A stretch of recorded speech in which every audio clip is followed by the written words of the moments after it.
Bom dia, boa tarde ou boa noite. Eu sou Rômulo GPF e esta é uma aula de física.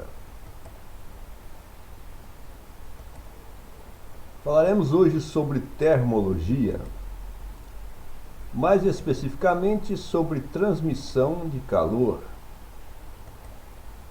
Este é o segundo vídeo envolvendo termologia.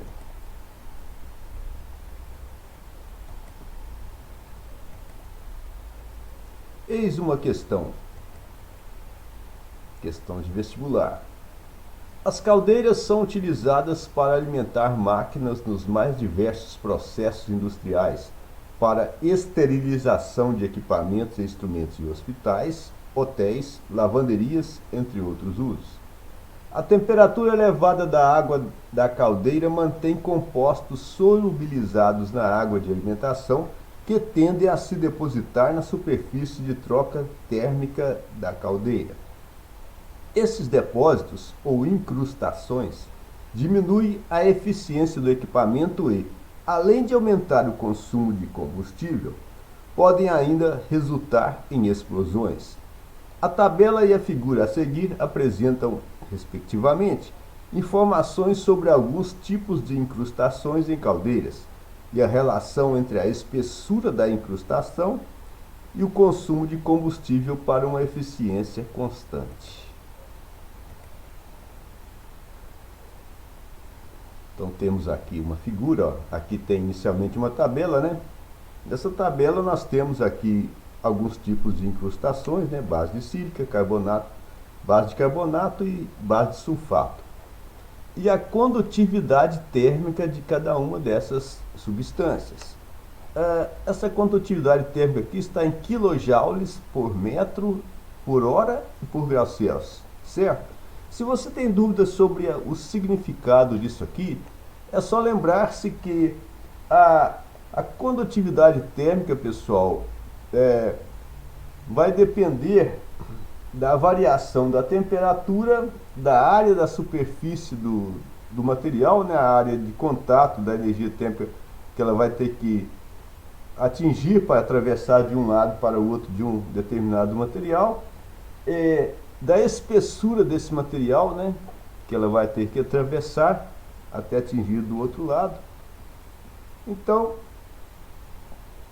essas grandezas é que vão determinar a unidade de medida da condutividade térmica. Se você tiver dúvida, escreva nos comentários, depois eu vou ver uma forma de deduzir isso aí detalhadamente e tal, porque você não vê unidade diária aqui, porque tem unidade diária lá na relação matemática, que você vai simplificar, dividindo o metro quadrado pelo metro, né? Vai aparecer metro simplesmente aqui, e não metro quadrado da área e o metro da espessura do material, certo? E também você tem aqui joule por hora, né? Ao passo que oficialmente você teria lá como unidade do fluxo de energia térmica o watt, né? Joule por segundo, ou usualmente em alguns casos caloria por segundo, né?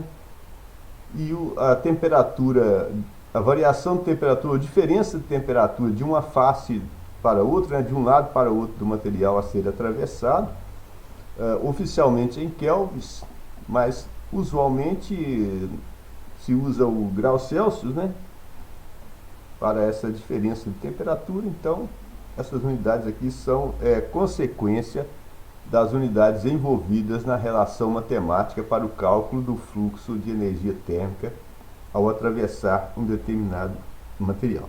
Bom, mas nesse caso aqui, como nós não vamos ter que calcular, né, é simplesmente analisar os valores, sabendo que um valor menor disso aqui, condutividade térmica, significa que o material é menor, menos condutor de calor, de energia térmica. Então, de cima para baixo, você tem um aumento, né, nos valores da condutividade térmica, o que quer dizer que o menor condutor de todos aqui é a sílica, e o melhor condutor, né, o maior condutor de energia térmica, de calor aqui, é a base de sulfato. Então, em que o valor de sua condutividade térmica é 5,5 kJ por metro por hora e por grau Celsius, certo? E o menor, né, o pior condutor aqui, que tem menor condutividade térmica, é a base de sílica. Tudo bem? E aqui temos uma representação no gráfico entre no eixo vertical aqui, né, o incremento do consumo de combustível em porcentagem. Porcentagem aqui você tem de 0 a 10%, em função da espessura de incrustação em milímetros. Então temos aqui representado de 0 a 1,2, né, a espessura da incrustação. E temos duas linhas no gráfico representadas aqui, uma representando o material A, substância A, outra substância B. Certo?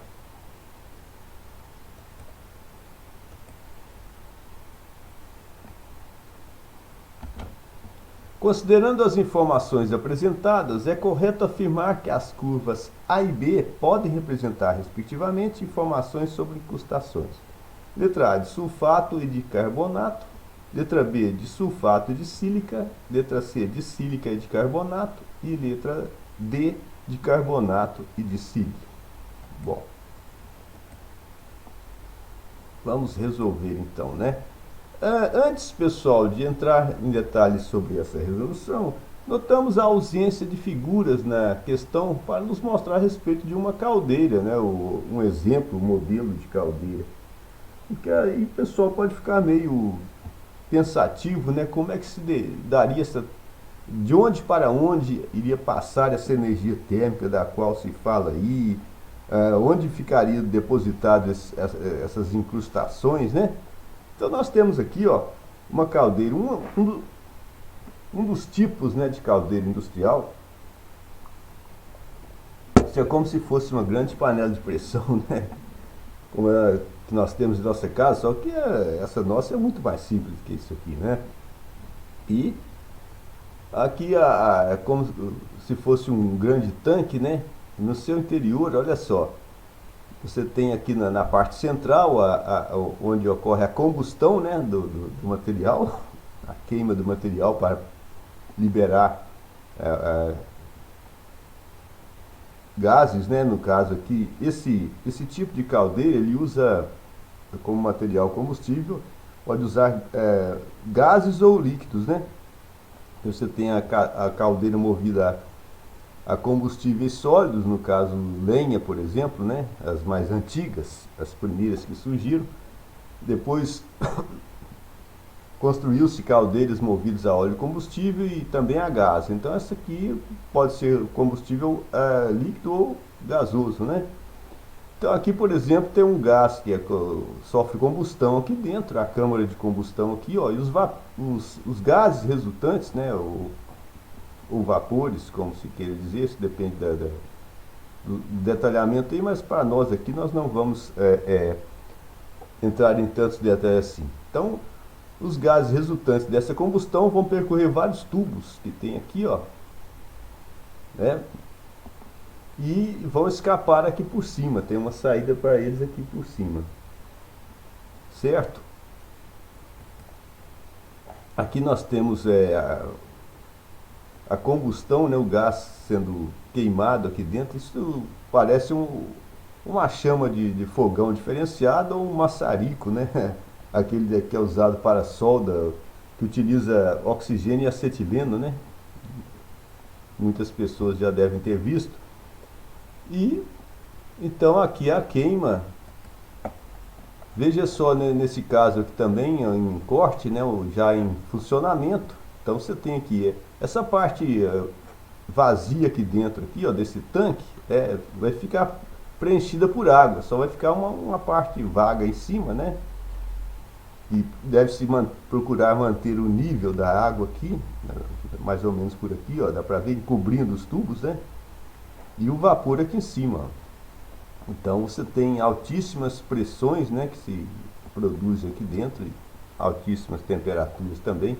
Pra você ter uma noção, nós falamos caso simples da panela de pressão em nossa casa, que você sabe que a água ferve a uma temperatura acima de 100 graus Celsius, em torno de 110, 120 graus Celsius, onde lá a pressão atingida chega aproximadamente 2 atms, né? Nesse caso aqui, pessoal, uma caldeira desse tipo, ela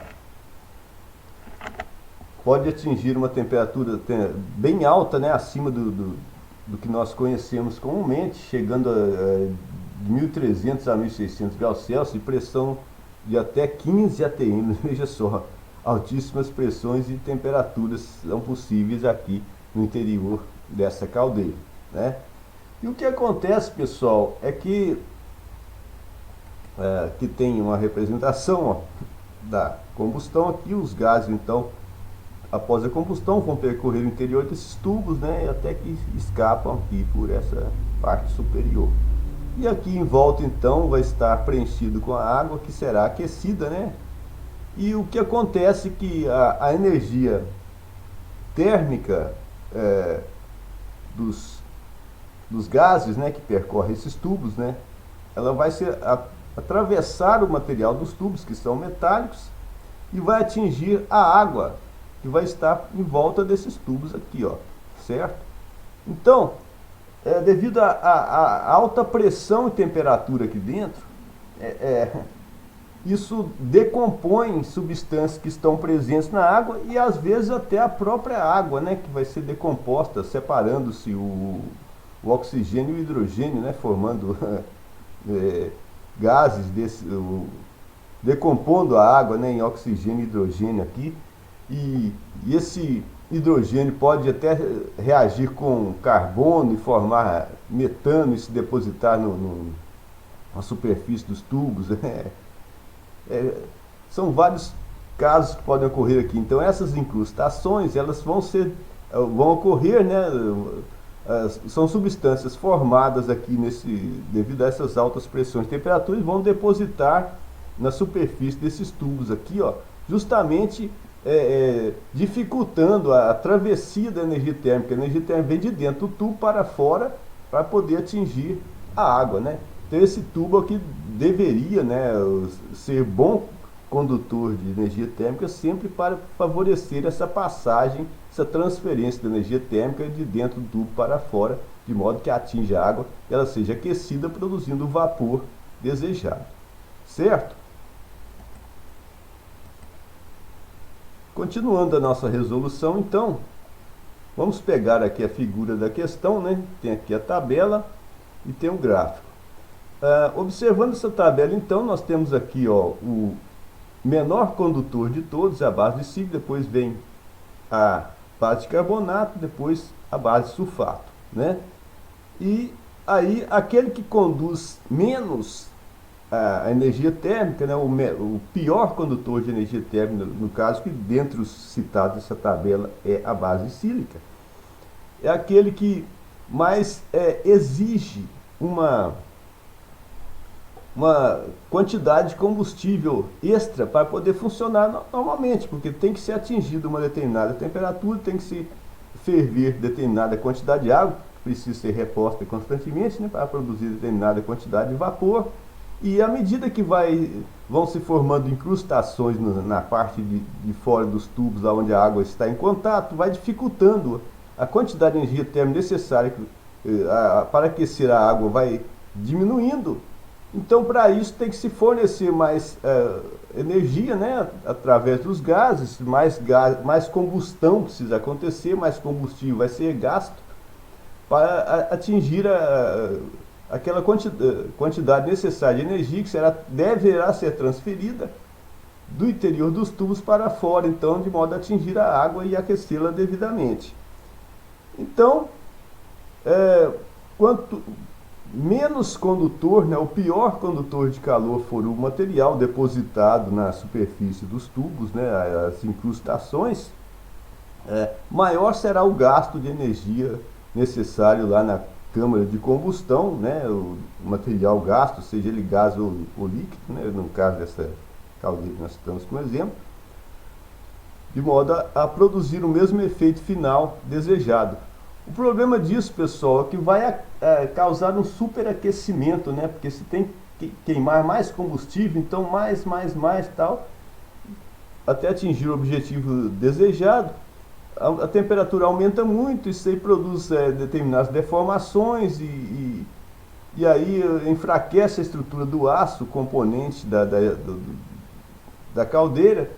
Então, o risco de explosão ele deve-se principalmente ao superaquecimento, né, que pode ocorrer com o passar do tempo devido a essas incrustações, certo? Além do consumo de combustível a mais, né, do acréscimo no consumo de combustível, que vai reduzir a eficiência de uma caldeira desse tipo, certo? O tipo de incrustação que possui então menor condutividade térmica, que é o material pior condutor, é o que vai exigir maior acréscimo no consumo de combustível. Nessa tabela, a base de sílica é o pior condutor de energia térmica e a base de sulfato é o melhor, certo? E observando aqui no gráfico, pessoal, olha só, tem aqui o material A e o material B, né? E aqui, pessoal, na linha horizontal, né, nós temos aqui representada a espessura de incrustação em milímetros. Então, de 0 a 1,2 milímetros, em função do incremento do consumo de combustível em porcentagem, então de 0 a 10%. Então aqui, ó, para a substância A, enquanto a espessura foi de 0 a 1,2 milímetros, aqui, ó, então o percentual de acréscimo, o algo a mais que teve que ser gasto em combustível foi de 0 para 9%, certo? Enquanto que o material B, para atingir uma mesma espessura de 1,2 milímetros, teve um acréscimo no consumo de combustível de 1, 2, 3, 4, aproximadamente 4,5%, né, por cento, certo? Então, praticamente a metade do que foi necessário para a substância A.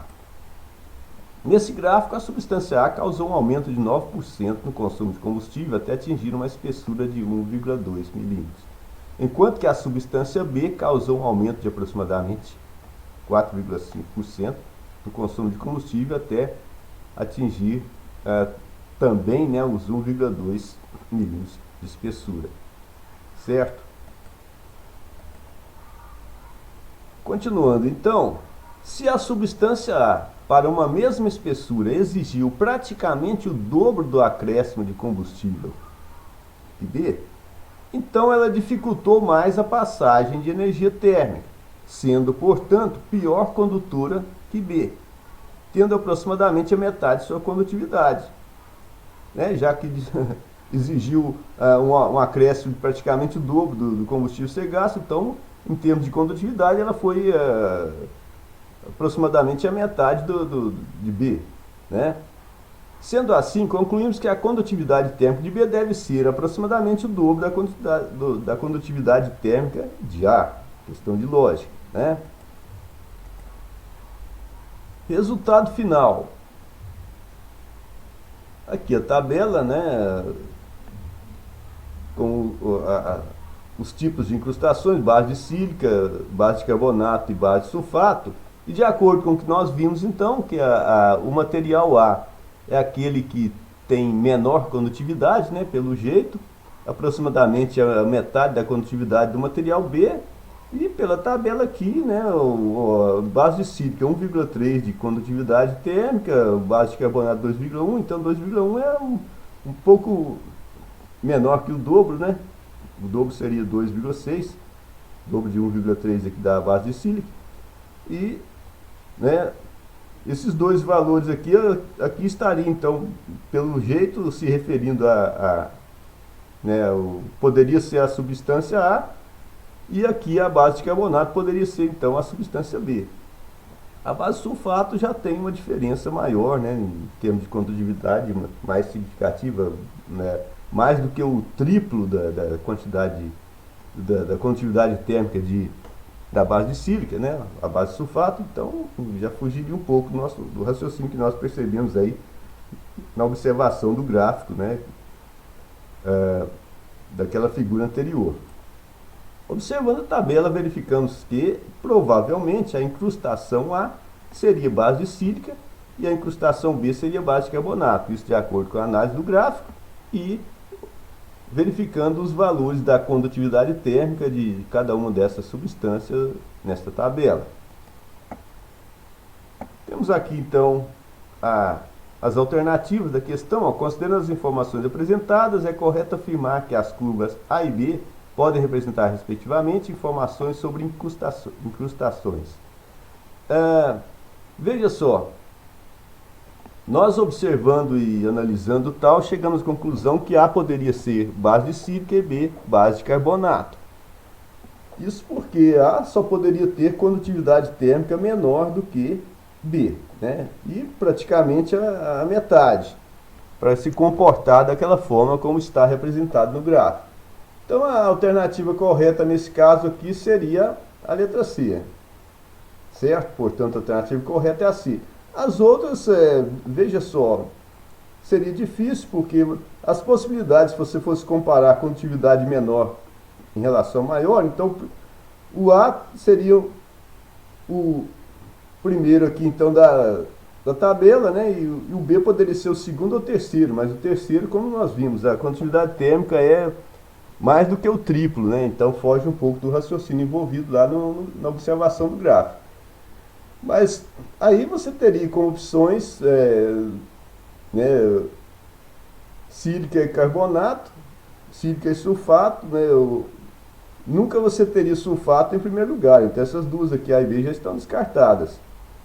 Carbonato e sílica, vocês teriam que admitir então que o carbonato seria pior condutor de energia térmica do que a sílica, o que pela tabela aqui não é verdade, na realidade é o contrário, né? Ele é melhor condutor, ele tem a condutividade térmica maior, né, de valor maior do que a base de sílica, então ele é melhor condutor. Sendo melhor condutor, ele exige menos acréscimo de combustível tendo a mesma incrustação, mesma espessura de incrustação na parede externa lá do tubo, né, que vai estar em contato com a água, certo?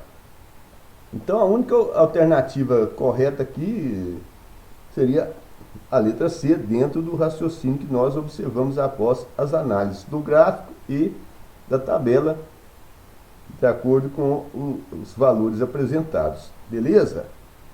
Dúvidas, escreva nos comentários, certo? Obrigado por ter assistido até o final. Deixe o seu like e inscreva-se no canal. Até o próximo.